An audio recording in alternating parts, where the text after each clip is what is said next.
emveni kwensimbi yesithathu ikelonto masiyibambe kanjalo ke ingoma leyo sifumana kumathayikula besithi kubuhlungu emncebeni ke mphulaphuli njengoba besitshilo ke basobe sincokola phayana kwelacala with Emthonjeni Church simabeke phayana utata uShongwe Kamotha. Kanti uShongwe masibulise sikwamkele ngolusuku lwanamhlanje e-UCRFM. Ndicela nawe kuthathe lithuba uzibulisele ekhaya. Angibingelele kubo bonke abalaleli, ngibingelele nakuwo umsakazo omuhle kangaka uShongwe Kamotha lona obingelelayo owemthonjeni Church of All Nations International in Zion. Makubenjalo. Nkosi kakhulu ke tata siyakwamkela. Hallelujah ke tata ba ingaba ibaluleke ngantoni iEmthonjeni Church of All Nations International in Zion kuluntu jikelele? Sibonge mama umbuzo omuhle kangako. Ukubaluleka kwayo ibaluleke ngalezi indlela ezilandelayo. Ifundisa umuntu ukubaluleka kuba azi umlando wakhe, azi inamhla lakhe esingathi ipresent tense yakhe, aphinde futhi azi nefuture tense. Logo sibheka ngendlela ezimbili. Usukaphi umuntu inyama? Ukuphi umuntu inyama namhlanje? Uyaphi umuntu inyama kusasa? Usukaphi umuntu umoya izolo? Ukuphi umuntu umoya namhlanje? Uyaphi umuntu umoya kusasa? Kuhambe futhi lokho kuyosifundisa ukuthi inkinga esibhekane nazo namhlanje zisukaphi, ziyaphi namhlanje, ziyaphi kusasa. So ke isifundisa lezo zinto lezo ukuthi into masingayibheki ngehlo la namhlanje ukuze sithole isixazululo, kodwa sesike siyibheke ngehlo la izolo njengoba siyibona namhlanje iyaphi kusasa. Yeah. Masibulele tata uShongwe. Yintoni injongo yokusungula kwayo? Isungulwe nini? Isungulwe kabili iEmthonjeni Church of All Nations. Ukusungulwa kwayo futhi nenjongo yayo ifuna sichaze kabanzi ukuthi umlaleli angadideki. Inkolo isonto kodwa eluhlukile kunamanye amasonto. Noma ngawubani umuntu owenze itheology ngenhloso yokuba ngumfundisi, ngiqindezela ngabomi lapho, not umfundisi a teacher, umuntu ofundisayo uke ahambe enze istudy okanye ahambe enze uphenyo. So ke ama theologian ayayazi iCouncil of Nicaea eyabanjwa ngonyaka ka325 AD. Lapho kwakuhlangana khona amakhansela amakhulu okanye amabishops amakhulu abuka indlela amabandla akazoholwa ngayo. So ngaba ngomunye wabantu abafuna ukwazi ukuthi lithini izolo lenkolo elesonto okuyisisekelo yamiswa kanjani. So ngemva kokuba ngithole ukuthi abantu abaningi bebangenayo inkululeko yokuphawula ngendlela ababona ngayo, ngaphuma negama lapho engisalazi namhlanje ngixolisa ukuthi engisalizonda ngamandla igama lika Council uDiocletius, owayethatha abantu ekade bangahambisani noConstantine ngembono abafake emgodini wamakati akalambile ukuze bakwazi ukuvumelana nento erongo kade bangabonisani nayo.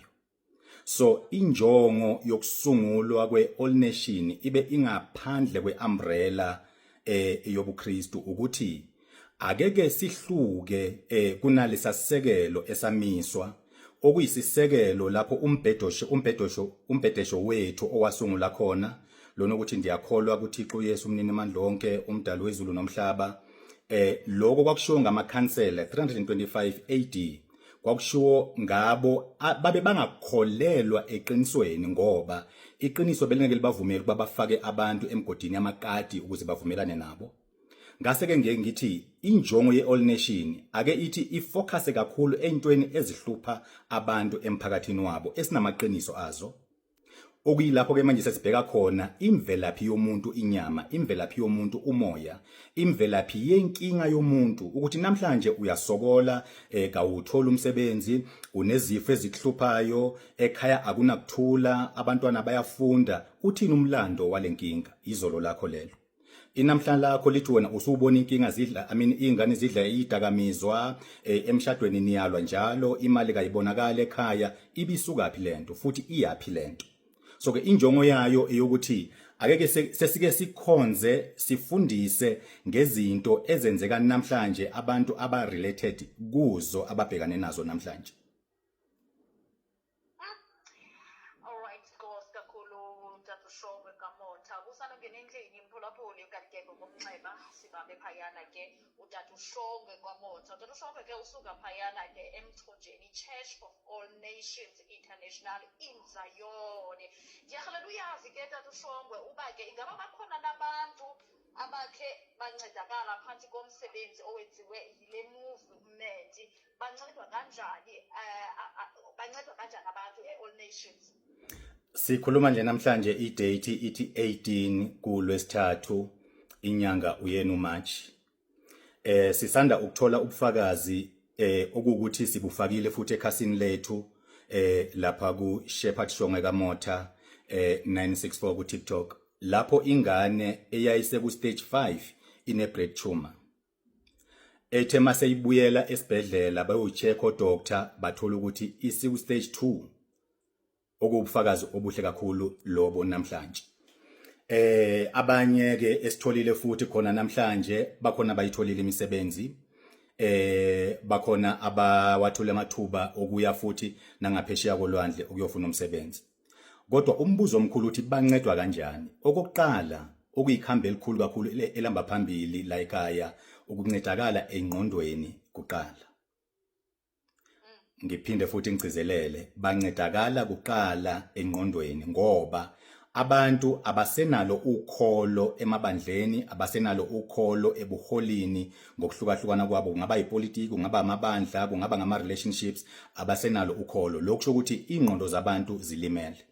Abantu abadinge mhlawumbe amayeza ini kodwa badinga abantu abazoke bahlale nabo phansi bakhulume nezingqondo zabo esesigive uphile zithi mina ngithandazile angiboni lutho, ngihlabile kangiboni lutho, ngihlambile ngamayeza kangiboni lutho. Lapho sekulimele ingqondo, alikho iyeza, awukho umthandazo ongasiza umuntu onjalo ngaphandle bakuhlalwe phansi seke kukhulunywe nomuntu wakhe umoya osolimele. So ke abantu usizo lokuqala abalitholayo usizo oluya engqondweni yabo kuqala.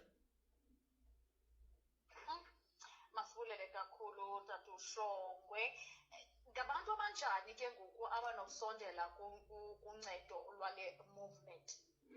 Ngabantu abathi sesikuzame konke emhlabeni sahluleka, sesikwenze konke emhlabeni, nabazali bethu nokhokho bethu badlule emhlabeni bethandaza, badlule emhlabeni banezambatho ngokuhlukahlukana ezamabandla, bebangamalunga ebandla, bebangamalunga akahloniphekile emphakathini emkhonza uNkulunkulu kodwa abazange bawubona umehluko.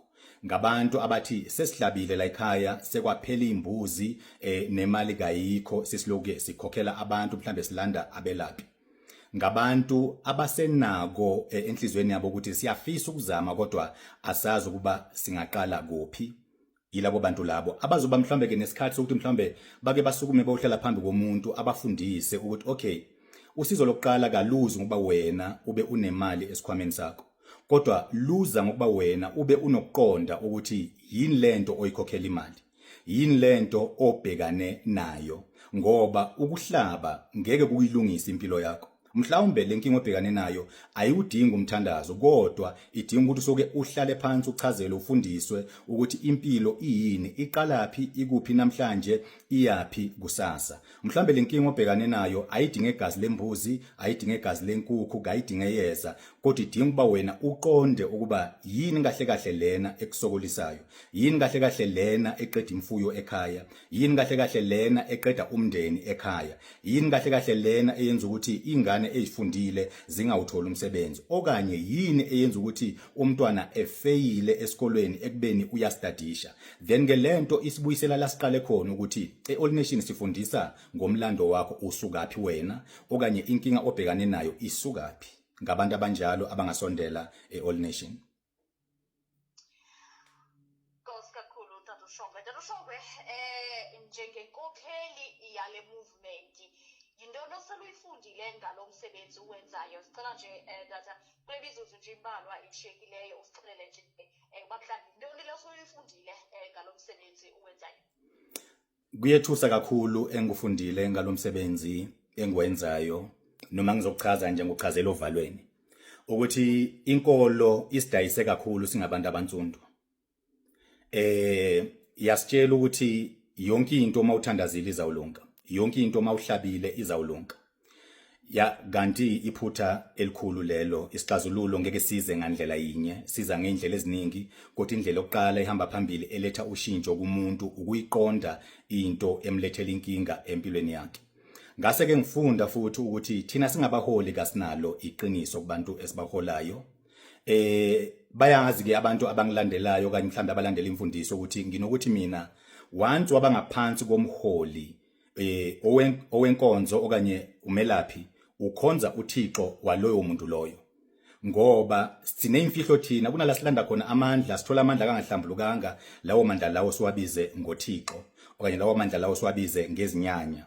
Kodwa abantu basikholwe bangawuboni umehluko empilweni zabo, thina sibe rich siphumelele ngoba asibakhonzisi lo Thixo esimkhonzayo, thina sikhuselwe ngenye into, thina sibayisa ehlathini as long as sithola imali.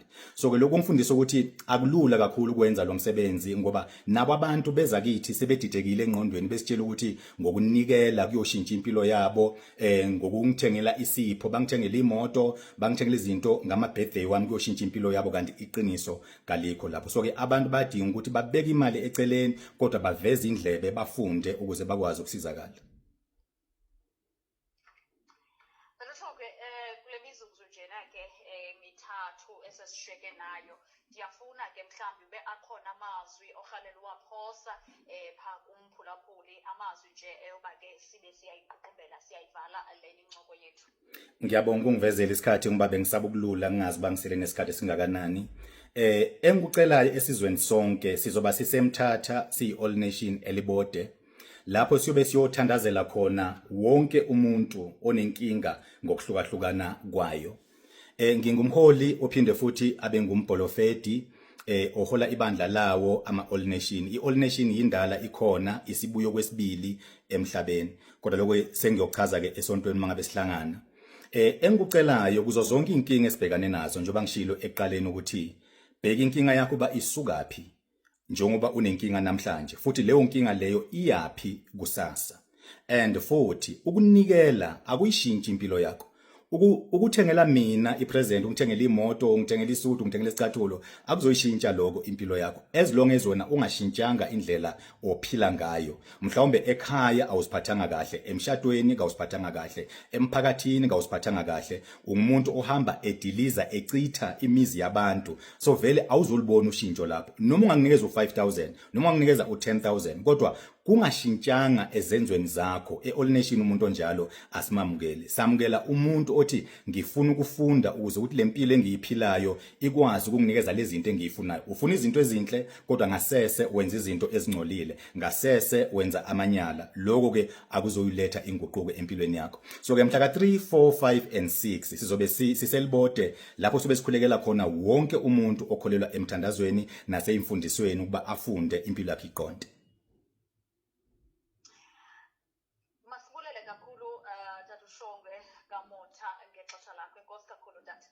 Makube njalo mama, nibe nosuku oluhle.